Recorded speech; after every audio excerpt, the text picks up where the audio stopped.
Bismillahirrahmanirrahim. Assalamualaikum warahmatullahi wabarakatuh. Salam sejahtera bagi kita semua. Shalom Om Swastiatu, Namo Buddhaya, salam kebajikan. Yang terhormat kepada dosen Bapak Narsumedi Eskap MKep PhD, selaku dosen penguji pada proposal sidang hari ini. Yang terhormat kepada Bapak Narsusaldi SSTM Biomed, selaku dosen pembimbing sidang proposal hari ini yang sangat berjasa bagi saya untuk pembuatan proposal skripsi saya.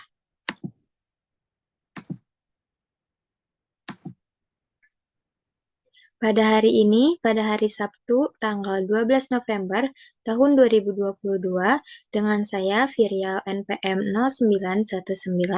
0919000035 akan mempresentasikan proposal skripsi yang berjudul Pengaruh Terapi Virtual Reality terhadap tingkat stres pada penderita hipertensi di Pospindu Buncis, Wilayah Kerja Puskesmas Kemiri Muka, Kota Depok tahun 2022. Adapun proposal skripsi saya yang dilatar belakangi oleh yang pertama itu dari fenomena masalah kesehatan yang sering terjadi di negara maju maupun negara berkembang, salah satunya yaitu penyakit hipertensi. Kita tahu bahwa penyakit hipertensi ini disebut sebagai the silent killer, yang artinya diam-diam membunuh tanpa tahu tanda dan gejalanya. Menurut prevalensi Provinsi Jawa Barat merupakan provinsi diurutkan 5 besar yang memiliki penyakit hipertensi tertinggi yang tersebar di 29 kota maupun kabupaten. Berdasarkan prevalensi Dinas Kesehatan Kota Depok, tersebar sebanyak 22.077 kasus di Rumah Sakit Profil Dinas Kesehatan Kota Depok. Nah, penyakit hipertensi ini juga dipicu oleh salah satunya itu tingkat stres. Mengapa? Karena pada seseorang itu ketika mengalami stres, hormon adrenalin yang akan dikeluarkan oleh tubuh itu akan memicu denyut jantung menjadi lebih cepat dan pompa jantung juga akan bekerja lebih keras sehingga menimbulkan tekanan darah yang tinggi. Adapun pelaksanaannya dalam mengatasi atau manajemen stres pada penyakit hipertensi yaitu dengan terapi non-farmakologis. Salah satunya itu adalah menggunakan terapi virtual reality. Nah, terapi virtual reality ini merupakan media audiovisual yang dimana seolah-olah pasien berada di video tersebut. Tujuannya itu untuk mengurangi stres dengan agar pasien itu rileks dan pikirannya menjadi positif, sehingga diharapkan tekanan darahnya menurun dan tingkat stresnya juga menurun. Sehingga peneliti mengambil judul Pengaruh Terapi Virtual Reality terhadap Tingkat Stres pada Penderita Hipertensi di Pospindu Buncis, Wilayah Kerja Puskesmas Kemiri Muka, Kota Depok tahun 2022.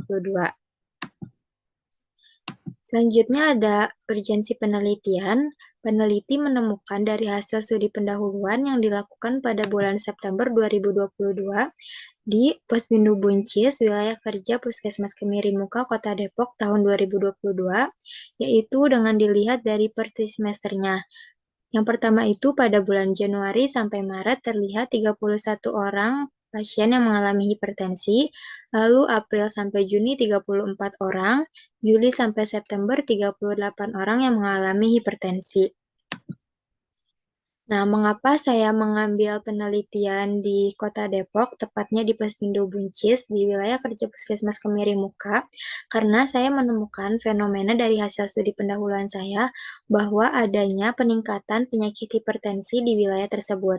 Dan juga sebenarnya kita tahu bahwa perbedaan hidup di kota dan di Depok pun hidup di kota Depok maupun di desa itu sangat berbeda. Karena biasanya itu yang hidupnya itu tinggal di kota, kebutuhannya itu lebih mahal daripada tinggal di desa. Maka dari itu, kebanyakan masyarakat mengalami tekanan pikiran yang banyak sehingga menimbulkan stres. Dan itu menjadi alasan saya untuk mengambil penelitian di kota tersebut atau di kota Depok. Nah, karena tingkat stres pada penderita hipertensi ini meningkat, maka harus adanya manajemen stres. Dan masyarakat di sana itu penderitanya tidak dapat melakukan manajemen stres dengan baik dan efektif. Maka dari itu peneliti melakukan intervensi dengan cara terapi non-farmakologis yaitu terapi virtual reality. Nah, mengapa sih tadi kita harus terapi virtual reality? Karena terapi virtual reality ini menurut peneliti dan berdasarkan jurnal yang telah dibaca bisa mengurangi tingkat stres. Dan terapi virtual reality ini sangat efektif dan mudah ditemukan dan harganya pun terjangkau. Karena biasanya terapi virtual reality ini digunakan untuk bermain game. Nah, pada bidang kesehatan, terapi virtual reality ini bisa juga digunakan untuk mengurangi tingkat stres. Selanjutnya itu ada tujuan penelitian dibagi menjadi dua yaitu tujuan umum dan tujuan khusus. Tujuan umum yaitu untuk mengetahui pengaruh terapi virtual reality terhadap tingkat stres pada penderita hipertensi di Posbindu Buncis wilayah kerja Puskesmas Kota Depok. Nah, tujuan khususnya itu untuk mengetahui distribusi frekuensi karakteristik responden hipertensi berupa usia dan jenis kelamin. Yang kedua itu untuk mengetahui distribusi frekuensi data pretest atau sebelum dilakukan terapi virtual reality terhadap tingkat stres pada penderita hipertensi. Yang ketiga, untuk mengetahui distribusi frekuensi data post-test sesudah dilakukan terapi virtual reality terhadap tingkat stres pada penderita hipertensi. Yang keempat, untuk mengetahui pengaruh terapi virtual reality terhadap tingkat stres pada penderita hipertensi. Selanjutnya di sini ada manfaat penelitian dibagi menjadi manfaat secara teoritis dan praktis. Manfaat secara teoritis itu digunakan sebagai referensi buku, khususnya itu untuk hipertensi yang memiliki stres dan dilakukan terapi virtual reality. Manfaat secara praktisnya itu dapat menambah pengalaman peneliti, khususnya itu pada bidang kesehatan, untuk mengurangi tingkat stres dengan digunakannya terapi non-farmakologis yaitu terapi virtual reality. Lanjut itu ada bab 2 tinjauan pustaka. Yang pertama itu kita akan membahas variabel konsepnya. Nah, variabel konsepnya ini ada 3. Yang pertama itu variabel hipertensi, stres, dan virtual reality. Nah, hipertensi ini kita tahu bahwa hipertensi adalah seseorang yang memiliki tekanan darahnya itu lebih dari 140/90 mmHg. Nah, menurut Trianto itu klasifikasi hipertensi dibagi menjadi 4. Yang pertama itu ada hipertensi tingkat ringan, hipertensi sedang, hipertensi berat, dan sangat berat. Lalu selanjutnya ada tingkat stres. Tingkat stres ini di mana seseorang ini mengalami reaksi akibat tekanan pikiran yang terlalu banyak yang distimulasikan oleh stresor sehingga menimbulkan stres pada pikiran kita. Nah, stres ini menurut DAS atau Depression Anxiety Stress Scales dibagi menjadi tingkat stres ringan, sedang, parah, dan sangat parah. Lalu yang ketiga ini virtual reality, variabel virtual reality. Virtual reality adalah media audiovisual yang dimana seolah-olah pasien berada di video tersebut. Dan ini sangat efektif untuk mengurangi tingkat stres. Selanjutnya ada roadmap penelitian, peneliti sebelumnya yang diteliti oleh Nia Wahda Aprilia pada tahun 2022. Hasil dan pembahasan menurut penelitian mengenai pengaruh terapi virtual reality terhadap tingkat kecemasan ditemukan adanya perbedaan sebelum diberikan terapi virtual reality dan sesudah diberikan terapi virtual reality pada pasien hemodialisis.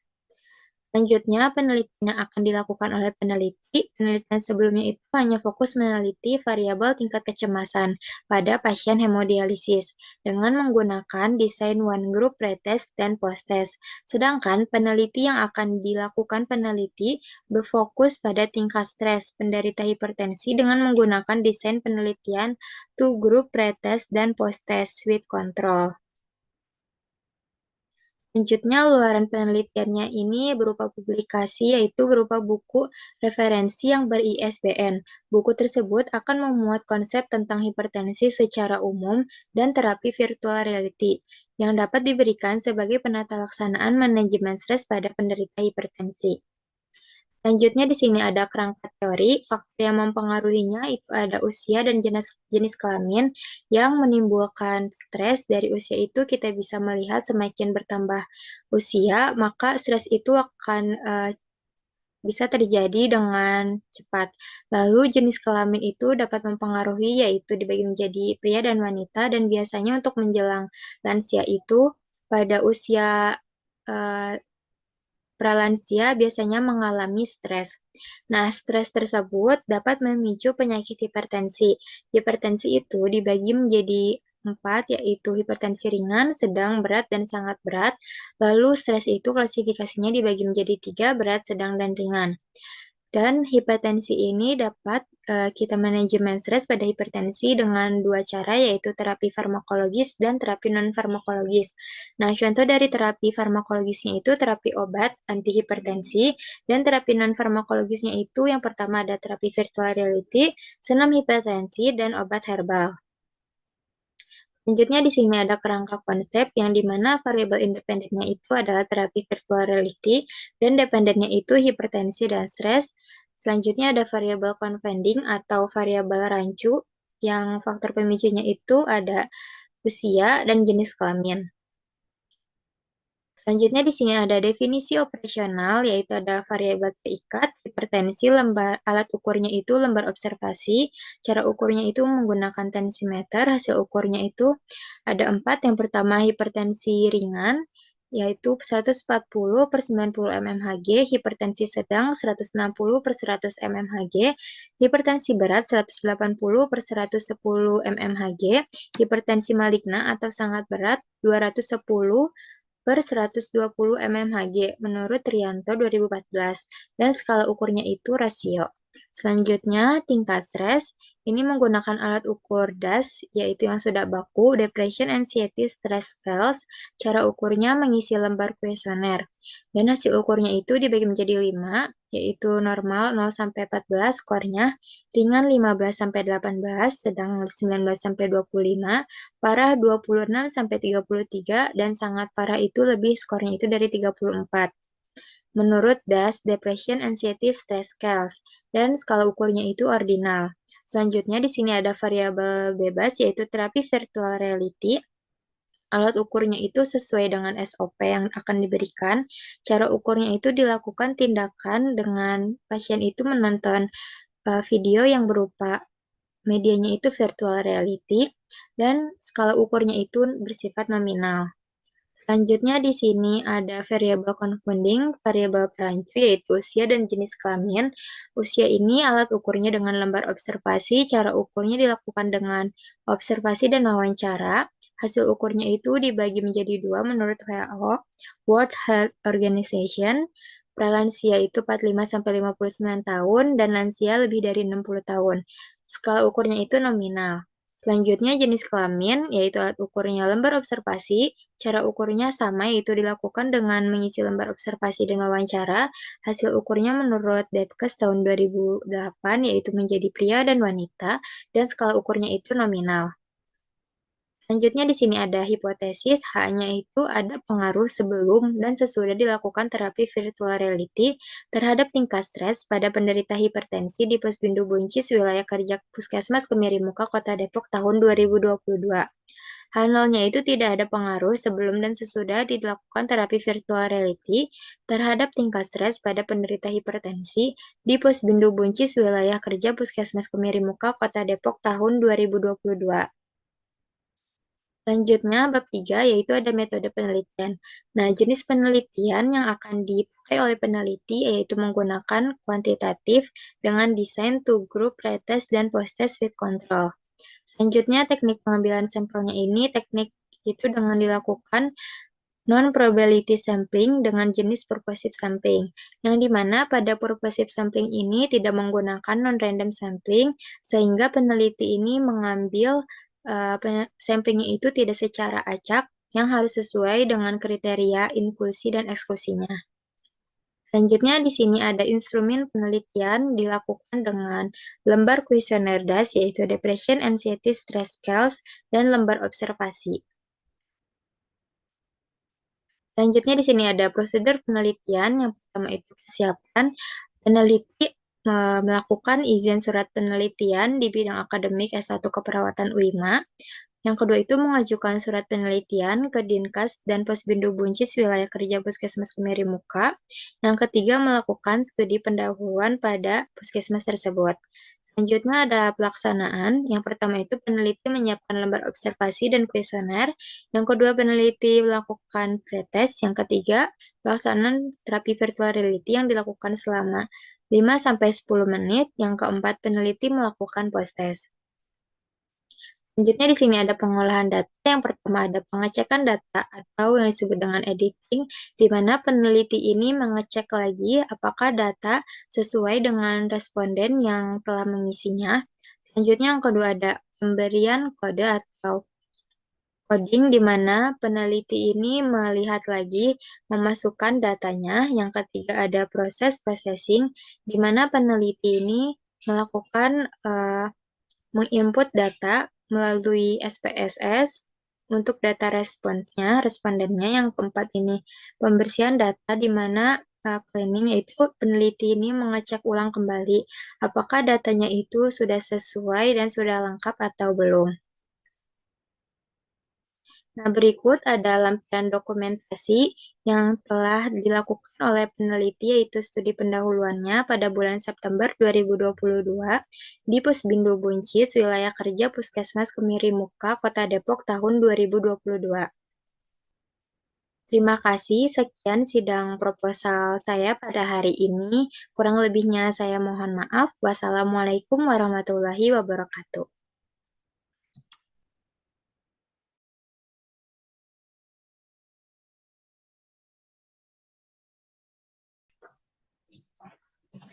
Assalamualaikum warahmatullahi wabarakatuh. Yang saya hormati Bapak Narsumedi, Skep Mkep PhD, selaku dosen penguji pada sidang proposal saya pada hari ini. Yang saya hormati dosen pembimbing saya Bapak Narsusadi, SST M Biomed. Pada hari ini saya Anisha Fitri Amalia akan mempresentasikan proposal penelitian saya yang berjudul Pengaruh Kombinasi Relaksasi Otot Progresif dan Meditasi Mindfulness terhadap tekanan darah pada penderita hipertensi di wilayah kerja Puskesmas Kemiri Muka, Kota Depok tahun 2022. Di latar belakang ini, jadi menurut WHO, tekanan darah normal adalah 120-140 mmHg untuk diastolik, dan untuk sistolik 80-90 mmHg. Jadi seseorang ini disebut mengidap hipertensi jika tekanan darah sistolik lebih dari 140 mmHg dan diastolik lebih dari 90 mmHg. Hipertensi tetap menjadi penyebab utama kematian di seluruh dunia di setiap tahunnya. Menurut Santoso 2021, karena hipertensi tidak memberikan keluhan dan gejala yang khas, sehingga banyak penderita yang tidak menyadarinya. Oleh karena itu, hipertensi dikatakan sebagai the silent killer atau pembunuh diam-diam karena banyak penderita yang tidak menyadarinya. Menurut WHO memperkirakan bahwa hingga 1,13 miliar orang di seluruh dunia akan menderita hipertensi pada tahun 2019. Sebagian besar dari mereka tinggal di negara berpenghasilan rendah dan menengah. Berdasarkan data Riskesdas tahun 2018 juga memperlihatkan bahwa prevalensi hipertensi mengalami kenaikan dari 25,8% menjadi 34,1%. Dengan estimasi jumlah kasus penyakit hipertensi di Indonesia adalah sebesar 63.309.620 orang dengan kematian akibat penyakit hipertensi sebesar 427.218 orang. Terapi relaksasi otot progresif ini merupakan sebuah bentuk relaksasi yang memiliki gerakan mengencangkan otot kemudian merelaksasikan otot. Menurut Azwaldi, tahun 2021, latihan ini dapat dilakukan di berbagai tempat seperti di rumah, dapat dilakukan dengan persiapan yang sederhana, murah, dan dapat menurunkan tekanan darah 5-10 mmHg jika dilakukannya sesuai dengan prosedur. Berdasarkan penelitian Hamunangan Damanip, pada tahun 2018 dengan judul penelitian pengaruh relaksasi otot progresif pada ruang rawat inap Rumah Sakit Imelda pada pasien hipertensi. Hasil penelitian ini menunjukkan bahwa ada pengaruh pada diastolik sebelum dan sesudah relaksasi otot progresif. Selain intervensi relaksasi otot progresif, Alternatif lain yang dapat dikombinasikan dengan terapi ini adalah mindfulness.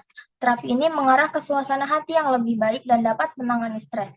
Selain itu, meditasi juga dapat memberikan pengalaman relaksasi dan menyegarkan baik mental maupun fisik, yang dapat mengatur emosi, menghilangkan stres, dan mengatur tekanan darah.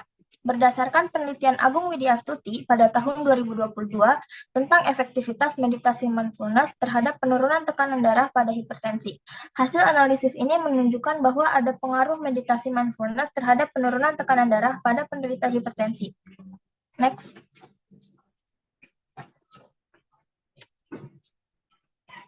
Selanjutnya ada urgensi penelitian. Berdasarkan hasil wawancara pada saat melakukan studi pendahuluan yang dilakukan pada hari Rabu 14 September pada tahun 2022 di wilayah kerja Puskesmas Pengirim-Muka Kota Depok, peneliti mendapatkan ada peningkatan penderita hipertensi di setiap trimesternya. Pada tahun 2022, di bulan Januari sampai bulan Maret terdapat 31 orang menderita hipertensi, pada bulan April sampai Juni terdapat 34 orang menderita hipertensi, pada bulan Juli sampai September terdapat 38 orang menderita hipertensi. Fakta membuktikan bahwa masih ada peningkatan angka kejadian hipertensi di wilayah kerja Puskesmas Kemiring-Muka Kota Depok. Peneliti berharap dengan adanya penelitian ini, masyarakat dapat memaksimalkan teknik relaksasi otot progresif yang dikombinasikan dengan meditasi mindfulness sebagai obat non-farmakologi untuk menurunkan tekanan darah. Next. Selanjutnya ada tujuan. Tujuannya itu untuk mengetahui pengaruh kombinasi terapi relaksasi otot progresif dan terapi meditasi mindfulness terhadap tekanan darah pada penderita hipertensi di wilayah kerja Puskesmas Kemiring-Muka Kota Depok tahun 2022. Manfaat penelitian ini adalah hasil penelitian ini dapat digunakan sebagai pengembangan ilmu pengetahuan yang telah didapat dan dapat pula sebagai bahan kajian untuk kegiatan khusus mengenai pengaruh kombinasi terapi relaksasi otot progresif dan meditasi mindfulness terhadap tekanan darah pada penderita hipertensi. Next. Selanjutnya ada tinjauan pustaka. Tinjauan pustaka ini yang pertama ada tinjauan teori hipertensi. Hipertensi ini ialah suatu kenaikan abnormal tekanan darah dalam pembuluh arteri secara terus-menerus lebih dari satu periode kontraksi. Kontraksi arteri ini membuat darah sulit mengalir serta bertambah tekanan melawan dinding arteri. Hipertensi menaikkan beban kerja jantung serta arteri yang apabila berlanjut dapat memunculkan kerusakan jantung serta pembuluh darah. Tinjauan teori yang kedua yaitu terapi relaksasi otot progresif. Terapi relaksasi otot progresif ini adalah terapi yang terpusat pada suatu aktivitas otot untuk menurunkan ketegangan pada otot dengan melakukan teknik relaksasi agar rileks. Terapi relaksasi otot progresif ini termasuk metode terapi relaksasi yang termurah, mudah dilakukan, tidak terdapat efek samping, dapat membuat pikiran terasa tenang dan tubuh menjadi rileks. Manfaat dari teori ini adalah untuk menurunkan tekanan darah. Selanjutnya ada tinjauan teori meditasi mindfulness. Meditasi mindfulness ini sudah banyak digunakan untuk mengurangi angka kendala kronis semacam stres, regulasi emosi, kendala kecemasan, aksi kompulsif, serta kendala makan dan penyakit kulit. Manfaatnya juga dapat untuk menurunkan tekanan darah. Next. Selanjutnya ada roadmap. Di roadmap ini penelitian sebelumnya yaitu ada efektivitas terapi relaksasi otot progresif dalam menurunkan tekanan darah pada penderita hipertensi. Penelitian yang dilakukan yaitu peneliti sebelumnya hanya fokus meneliti variabel terapi relaksasi otot progresif, sementara pada penelitian saat ini penulis akan melakukan dengan mengkombinasikan meditasi mindfulness. Luaran penelitian ini yaitu dengan adanya buku referensi yang ber-ISBN, buku tersebut nantinya memuat konsep hipertensi secara umum dan terapi meditasi mindfulness yang dapat dibuat sebagai penata laksanaan penyakit hipertensi. Next. Selanjutnya ada kerangka teori. Di kerangka teori ini, faktor yang mempengaruhi yaitu ada usia, jenis kelamin, aktivitas fisik, dan stres. Dalam penelitian ini, hanya mengambil usia, jenis kelamin, dan aktivitas fisik. Dari faktor yang mempengaruhi ini menyebabkan rangsangan pusat vasomotor dihantarkan dalam wujud impuls ke pembuluh darah dan membuat aspek semacam kecemasan serta ketakutan bisa mempengaruhi reaksi pembuluh darah terhadap rangsangan vasokonstriksi. Dan terjadilah hipertensi. Di hipertensi ini ada dua penata laksanaan. Yang pertama ada farmakologi dan non-farmakologi. Di penata laksanaan farmakologi ini penanganannya itu dengan mengkonsumsi obat-obatan. Di penata laksanaan non-farmakologi ini yaitu ada penurunan berat badan, restriksi garam, menghindari rokok, aromaterapi, dan terapi relaksasi otot progresif dan meditasi mindfulness. Dari penata laksanaan ini, terapi relaksasi otot progresif dan meditasi mindfulness itu dapat membuat pikiran menjadi lebih tenang dan tubuh menjadi lebih rileks, sehingga dapat menurunkan tekanan darah. Next. Selanjutnya ada kerangka konsep. Di kerangka konsep ini, variabel independen penelitian ini adalah terapi relaksasi otot progresif dan meditasi mindfulness. Variabel dependennya itu tekanan darah, karakteristik responden yang diambil yaitu ada umur, jenis kelamin, dan aktivitas fisik. Next.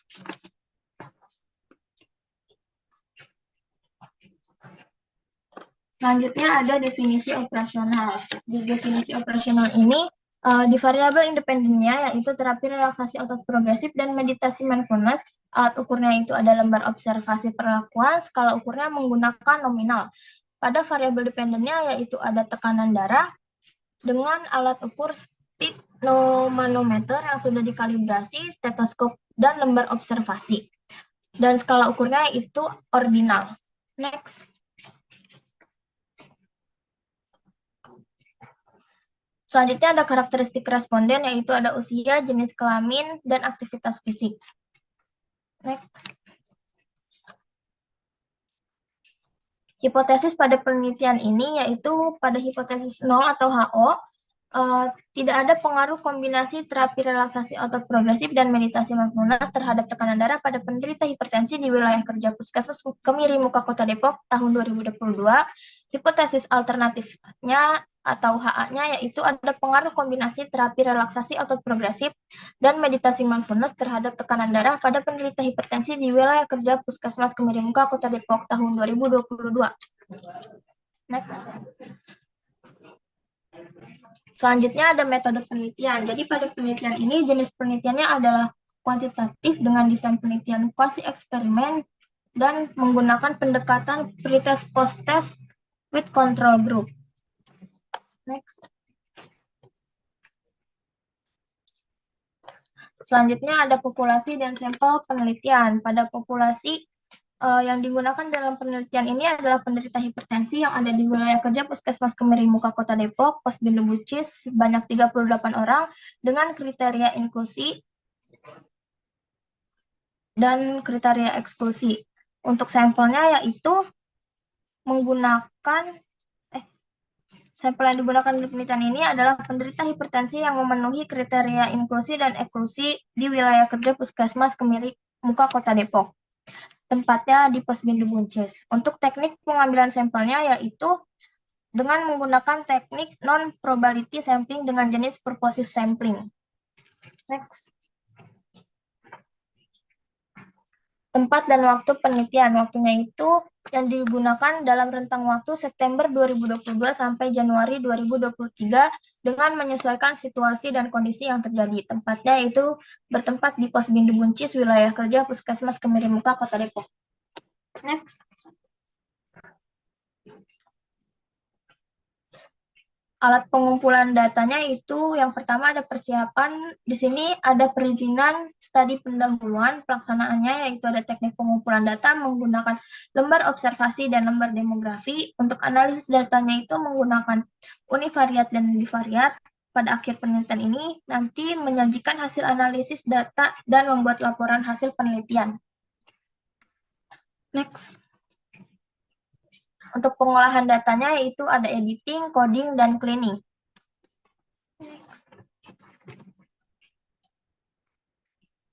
Sekian presentasi dari saya.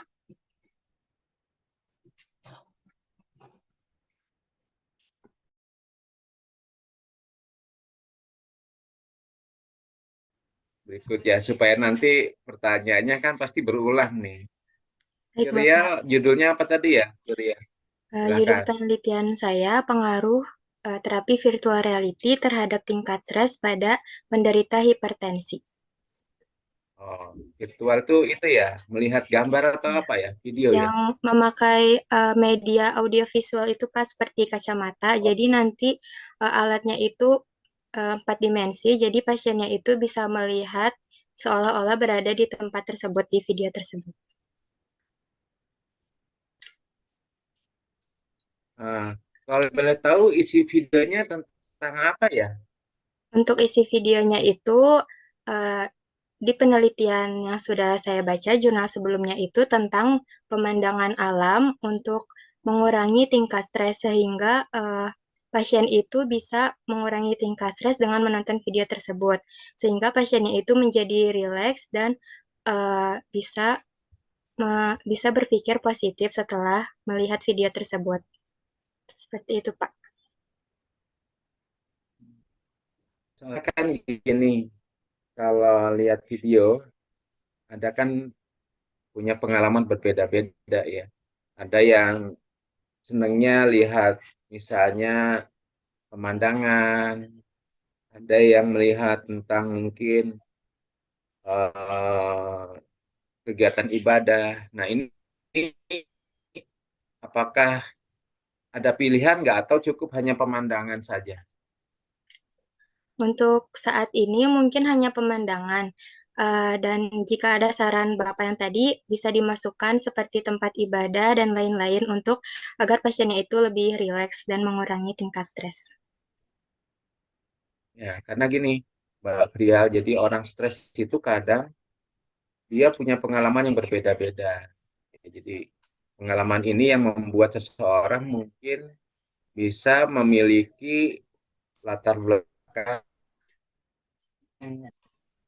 coping ya, coping terhadap apa penanganan stresnya. Ya, jadi kalau memang ini nanti ada alternatif ditanyakan ke si responden, Bapak selama ini senangnya dengan suasana seperti apa gitu kan. Kadang kadang orang kan saya nggak suka lihat pemandangan. Nah itu jangan sampai kalau udah nggak suka tambah tensinya naik nanti Iya, gitu kan. Ya setuju ya Frial ya. Jadi ya, nanti setuju Pak. ditanyakan mana yang lebih tertarik dengan pasien itu. Ya, terima kasih Bapak atas sarannya. Ya, kemudian sekarang ke si Anissa lagi nih. Anissa dibuka itunya suaranya. Dengar Baik, suara saya Bapak. nggak? Dengar Bapak. Ya, ya. Jadi Anissa, kenapa sih lokasinya di mana tadi? Di kelurahan mana Anissa? Di wilayah kerja Puskesmas Kemiring Muka, Pak, di Pos Bindu Buncis. Oh, kenapa ya? Nah, sebentar ya, saya selesai nih yang sebelah ya, sebentar ya. Izin ya. Bapak.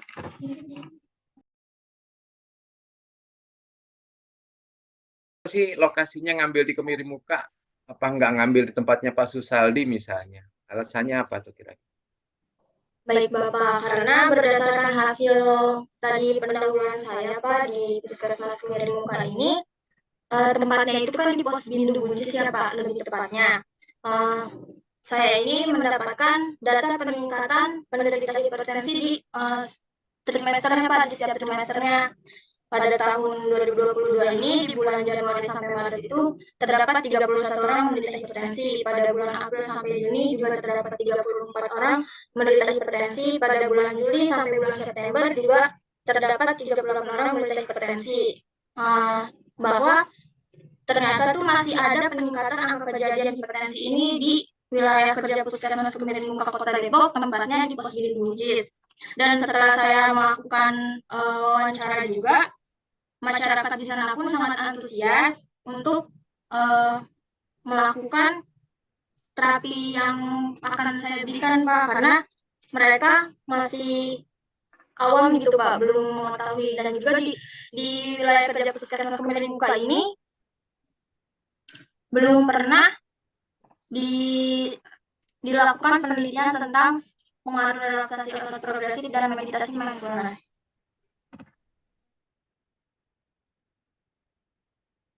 Ya, jadi uh, tapi si Anissa tadi ya, jadi memang sudah tepat. Jadi yang menjadi latar belakang harusnya harus berupa latar belakang ilmiah ya. Jadi jangan latar belakang yang sifatnya karena kepentingan peneliti atau karena ada sesuatu yang mungkin kepentingan yang mempermudah dan seterusnya. Ini saya lihat di penelitian kelihatan ya. Kelihatan Bapak.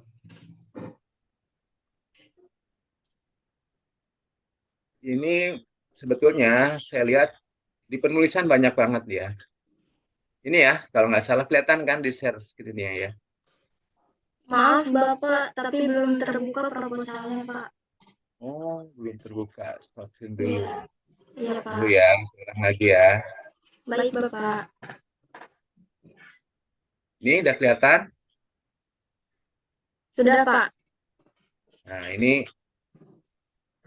di samping kanan saya itu banyak sekali penulisan-penulisan yang masih perlu diperbaiki ya. Iya Bapak. Siap. Tadi judul tadi udah diterima, kemudian inform consent kan istilah bahasa asing ya, kalau bisa dengan cetak miring Baik ya. Pak.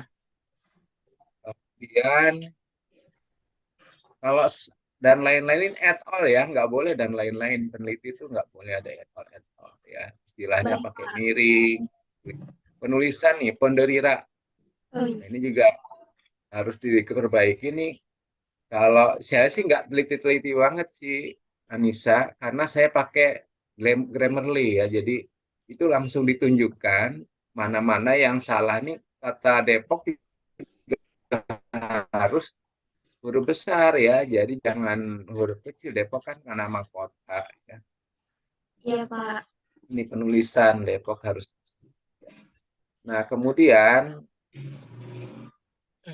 juga penelitian penelitian lain ya. Tadi kalau saya lihat yang tulisannya agak ini banyak yang sesuai adalah Virial ya. Jadi kalau penilaian penulisan Virial nilainya lebih bagus ya, sudah saya lihat tadi. Terima kasih, Ya, Pak. Putri sama si Anissa tulisannya masih banyak yang eh, belum sesuai ya. Nah, kemudian tanyaan untuk ya, Prial kenapa ngambil penelitian di mana tadi Prial? Di Posbindu Buncis, Puskesmas Kemirimuka, Pak, sama dengan Anisha. Ya. Oh, sama. Nah, ini kenapa kok ngambilnya di Buncis lagi? Baik, Bapak izin menjawab. Selesai. Karena berdasarkan studi pendahuluan yang telah saya lakukan pada bulan September tahun 2022, ada penyakit hipertensi itu terdapat 31 orang pada bulan Januari sampai Maret, dan pada bulan April sampai Juni itu 34 orang, dan pada bulan Juli sampai September itu terdapat 38 orang. Mengapa saya mengambil di situ? Itu merupakan alasan pertama, dan alasan keduanya itu merupakan kota Depok. Jadi kan di kota itu sebenarnya tingkat tekanan pikirannya itu lebih banyak. Mengapa? Karena beda dengan yang berada di desa, karena di kota itu mungkin kebutuhannya itu lebih banyak dan mahal. Maka banyak dari penderita hipertensi itu yang memiliki stres juga pada hipertensi. Sehingga saya mengambil penelitian di Puskesmas Kemirimuka. Seperti itu, Bapak. Jadi ada faktor-faktor pendukung ya Iya. yang menyebabkan si Prial mengambil ini berbarengan, rumahnya deketan sama si Anissa. Kalau saya kebetulan dari Bogor, Pak. Oh, kok bisa bisa ngambil di Buncis? Memang kenapa deket di situ? Apa ada kedekatan apa, Prial? Kenapa mengambil di situ? Karena tadi itu di Puskesmas Kemirimukanya itu di Kota Iya, Depok banyak yang mengalami ada alasan. hipertensi. Jadi seperti itu, Bapak. Nah, berikut sekarang ke Prial dulu deh. Baik, Bapak. Prial nih. Prial ini ada roadmap penelitian, kemudian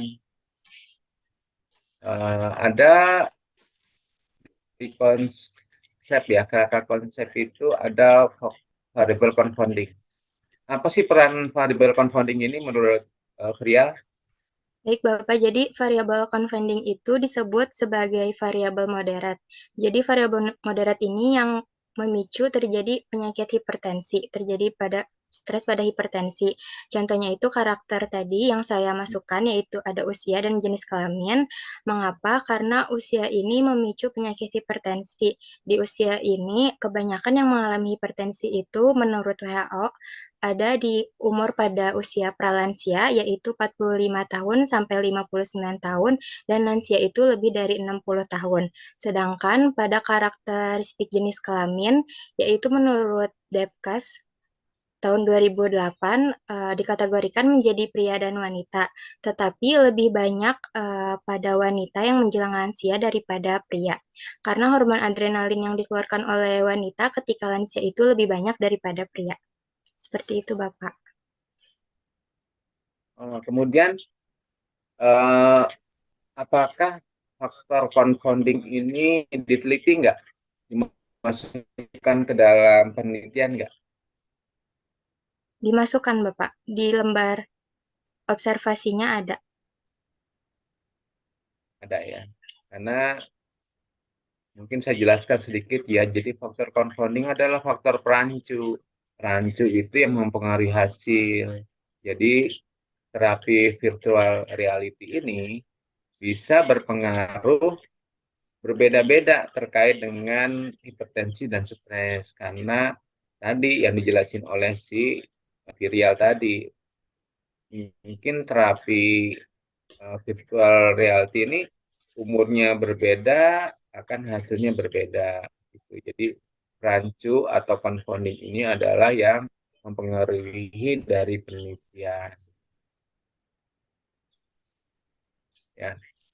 Kemudian ini di DO, DO itu ada istilah normal, ringan, sedang, parah, sangat parah.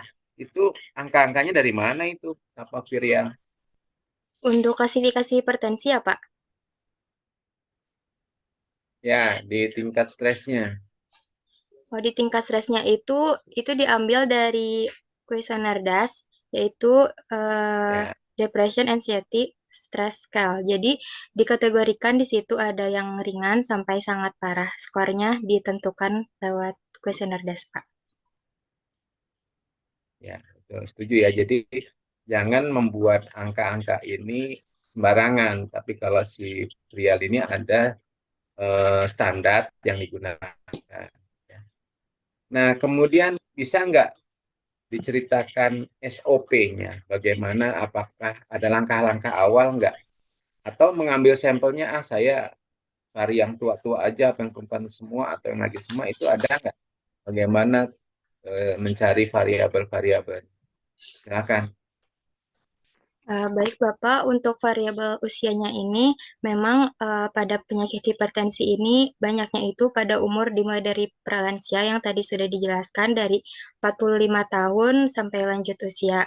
Sedangkan untuk SOP-nya ini standar operasionalnya ini digunakan yang pertama itu menyiapkan alatnya dulu virtual reality, kemudian akan dipasangkan video kepada di mata pasien, lalu diputar selama 5-10 menit. Setelah itu eh, kita akan melakukan lembar observasi untuk menanyakan apakah berpengaruh setelah melihat video virtual reality tingkat stresnya menjadi berkurang atau masih sama saja. Seperti itu, Pak. Ya, ya.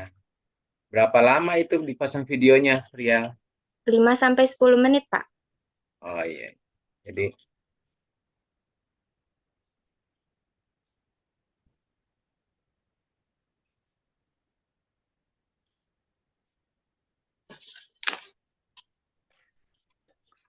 ya, saya dipanggil-panggil di sebelah, saya pikir ada masalah. Nah, ini terus di latar apa? Penulisan apa? Daftar pustaka nih jangan huruf besar judulnya ya, diganti nanti ya. Ya, baik, Pak. Ya, ya. Ini ada yang lain udah bagus, tinggal penulisannya. Nah, Baik, kemudian Bapak. copy lainnya dulu semua ya, biar jangan pindah-pindah nanti. Nah, kemudian si das ini tadi kan pakai das ya. Ya, Bapak. Ini adakah asumsi tentang teorinya si das ini apa? Waktu dia membuat penelitian tuh dia stresnya apakah untuk alat terapi virtual atau dia pakai menggunakan intervensi yang lain? Siapa si Ria? Baik, Bapak, untuk DAS ini kan Depression Anxiety Stress Scales ya. Sebenarnya di DAS ini tidak hanya yang dinilainya itu kriteria stres, tetapi ada juga tingkat depresi, kecemasan, lalu juga dengan stres. Dan berdasarkan jurnal yang saya baca itu, eh, tingkat stres ini sebenarnya masih belum ada pada virtual reality, tetapi pada tingkat kecemasannya juga, kecemasan dari jurnal sebelumnya itu sudah ada. Dan mengapa saya mengambil DAS? Karena itu berhubungan dengan penelitian sebelumnya, yaitu pada tingkat kecemasan. Jadi saya juga mengambil DAS, tetapi diambilnya itu pada tingkat stresnya. Seperti itu, Bapak. Ya, jadi ada perbedaan nggak dengan penelitian yang sebelumnya? Baik, Bapak izin menjawab, ada perbedaan karena pada penelitian sebelumnya itu yang menilainya itu tingkat kecemasan pada pasien hemodialisis, sedangkan yang saya ambil ini tingkat stresnya pada pasien hipertensi. Dan pada saat ini di jurnal yang saya cari dan saya baca itu belum ada pengaruh terapi virtual reality terhadap tingkat stres pada penderita hipertensi. Maka dari itu saya mengambil penelitian tersebut. Seperti itu, Bapak. Dan sebenarnya pada penelitian ini uh, menggunakan two group pre-protest, pre-post-test, dan yang sebelumnya itu menggunakan one group. Jadi yang sekarang itu two group ini dikelompokkan menjadi pengelompokan intervensi dan pengelompokan kontrol. Seperti itu, Bapak. Hmm. Terus untuk uji validitas, itu ada instrumen tertentu nggak untuk menguji validitas tentang faktor-faktor yang diteliti? Untuk uji validitas dan reliabilitas ini, saya menggunakan DAS yang sudah, instrumennya itu yang sudah baku, jadi tidak perlu divaliditas lagi, karena yang DAS ini kan sudah baku, jadi saya menggunakan instrumen tersebut. Seperti itu, Bapak. Iya, bagus. Nah, berikut tentang eh, tadi pakai penelitiannya dengan metode apa ya? Metode penelitiannya tadi. Saya itu dengan menggunakan penelitian kuantitatif dengan desain penelitian two group, pretest, dan post-test with control. Hmm. Nah, kemudian katanya ada istilah non-probability sampling dengan jenis purposive sampling. Apa sih purposive sampling itu? Jadi, izin menjawab Bapak, purposive sampling ini, jadi sampelnya itu non-random sampling, jadi tidak mengambil sampel secara acak. Jadi, purposive sampling ini mengambil sampelnya itu sesuai kriteria yang dibutuhkan penelitian. Seperti itu, Pak. Ya, ya. Terus untuk kriteria inklusinya siapa aja yang diambil?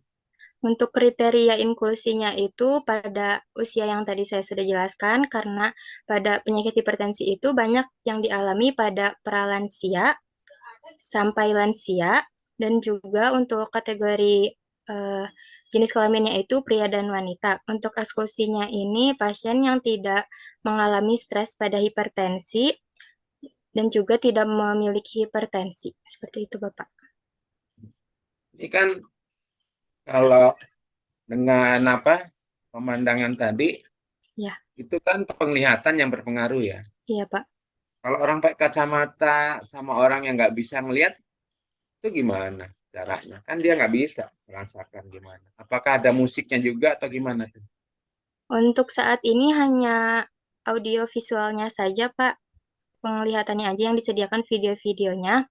Dan untuk yang memakai kacamata itu, dan untuk yang tidak bisa melihat, mungkin yang memakai kacamata itu masih bisa melihat karena kan videonya itu 4 dimensi, pasti sangat dekat banget. Jadi kemungkinan sangat jelas, dan untuk yang tidak bisa melihat itu tidak termasuk dalam kriteria, Pak. Iya, iya. Jadi orang yang nggak ngeliat nggak boleh diambil ya. Iya, Bapak. Terus pengaruh kan orang ini kadang pada kondisi tertentu yang stres tinggi, mungkin apakah masuk juga kriteria di sini? Iya, Bapak, termasuk karena stres tinggi ini kan tadi ada termasuk di dalam klasifikasi definisi operasional, yaitu ada stres tinggi, lalu sangat tinggi, tinggi, sedang, dan rendah. Jadi termasuk dalam kriteria, Bapak. Nah, misalnya juga gini, ada orang pengguna obat-obat penenang. Apakah juga bisa masuk ke dalam penelitian ini? Kan bisa berpengaruh tuh orang obat penenang, terus dia udah play duluan tuh, nggak melihat video juga udah senang, dia nggak stres, itu gimana? Ada nggak masuk? Untuk itu kan sebenarnya sampelnya itu kan pada hipertensi yang memiliki stres. Hmm. Untuk itu sih saya tidak memasuki kriterianya. Jadi orang yang stres tapi hipertensi nggak usah dimasukin ke sini ya, Iya, yang karena suka minum ya obat. variabelnya karena hipertensi, Pak. Jadi yang disesuaikan dengan stres pada hipertensi, seperti itu, Pak. Saya pikir nanti orang yang sudah pakai putau ini langsung diteliti juga nih barangkali bisa sembuh gitu kan. Enggak ya? Enggak, Bapak. Ya, mungkin nanti di ujian hasil kita akan lihat lagi hasilnya seperti apa. Mungkin kita kembangkan lagi apakah hasilnya ada kemaknaan atau tidak.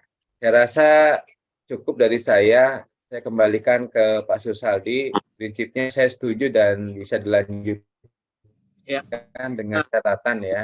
Misalnya Mbak Anissa tadi dengan dua variabel dengan perlakuan yang berbeda, jangan digabung. Nanti digabung nggak kelihatan mana yang bagus, mana yang enggak. Mungkin dari saya itu Pak Susaldi, terima kasih kesempatannya. Mudah-mudahan nanti juga diberikan kemudahan dan kelancaran dalam hal penelitian dari masing-masing mahasiswa yang dibimbing oleh Pak Susaldi. Saya rasa cukup. Mohon maaf jika ada kekurangan. Taufiq wal hidayah. Wassalamualaikum warahmatullahi wabarakatuh.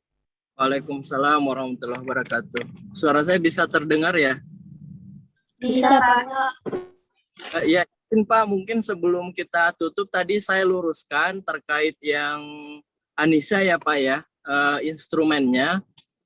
Sebenarnya yang digunakan itu kan adalah pengukuran tekanan darah kalau nggak salah ya. Sehingga untuk validasinya itu menggunakan hasil kalibrasi dari alat yang digunakan Pak. Dari alat tensimeter itu sebenarnya. Pakai instrumen. Iya, jadi tidak divalidasi lagi Anisha ya. Jadi saya luruskan itu memang menggunakan apa namanya alat untuk iya. Jadi bukan instrumen. Ya, seperti itu Pak. Mungkin salah penangkapan dari Iya. Iya. Tapi saya juga bingung kalau tiga langsung begini, Pak Sursadi. Ya, baik. Insya Allah masukan dari Pak Sumedi nanti akan kami diskusikan kembali Pak, termasuk tadi yang judul saya kira akan sangat bagus kelihatan nanti hasilnya mana yang efektif kalau menggunakan perbedaan ya antara perlakuan gitu. Saya kira itu mungkin ya teman-teman ya, nanti kita lanjut diskusinya dan terima kasih banyak kepada Bapak Narsumedi atas masukannya yang sangat bermanfaat dan tentunya ini akan menjadi bahan referensi dan juga masukan positif untuk teman-teman dalam hal pelaksanaan pengambilan datanya nanti. Terima kasih banyak Bapak. Dan untuk teman-teman selamat sudah selesai ya ujian proposalnya. Tadi sudah disampaikan juga hasilnya. Silahkan dilanjutkan dengan judul yang diajukan, kecuali Anisya nanti mungkin ada perubahan redaksi dan juga isinya nanti tentu akan direvisi lagi. Kurang lebih 3 hari ini bisa tidak ya? 3 hari ke depan mohon direvisi, kemudian bisa disampaikan lembar pengesahannya untuk hasil revisi yang sudah diterima ya. Baik, mungkin teman-teman ditutup bisa kita dokumentasikan dulu. Firlial bisa dibantu ya untuk screenshotnya ya, karena saya sedang perjalanan juga ke kampus. Baik, Bapak. Mohon maaf, Anissa boleh gak? Soalnya tidak bisa di SS. Maaf. Iya. Anissa boleh dibantu untuk dokumentasi ya. Siap. Sudah. Baik. Belum, Dan Bapak. teman-teman, Belum di dokumen, Pak. oh, nanti mungkin sambil persiapan, mohon teman-teman nanti menjapri saya, nanti saya kirim hasil revisi-revisinya ya.